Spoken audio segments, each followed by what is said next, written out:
ang prinsesa at ang mahiwagang palengke. Si Prinsesa Anya namangha. Ah, ano ito? Parang isang malaking karnabal na puno ng kulay. Mga prutas na lumulutang sa hangin, mga isdang kumakanta at mga bulaklak na nagsasalita. At ang amoy, isang ng kanin, isda at samut-saring pampalasa. At mahika? Guardia Ramon, nakaawang ang bibig. Mahal na prinsesa, hindi ko po alam kung ano ang nangyayari. Parang may kakaiba sa palengke. Ang mga prutas, lumulutang nga po sila. At ang mga isda, kumakanta nga po. Prinsesa Anya, hinawakan ng isang lumulutang na mangga.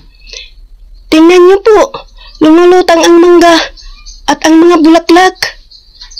Binabati nila ako. Magandang araw, mahal na prinsesa, sabi nila. Guardia Ramon, kinukuskus ang kanyang mga mata.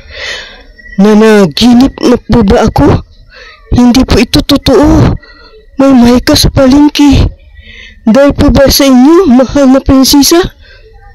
Prinsesa Anya, ngumiti.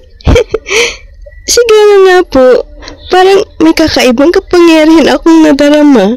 Parang nakapagdudulot ako ng saya at himala sa paligid ko.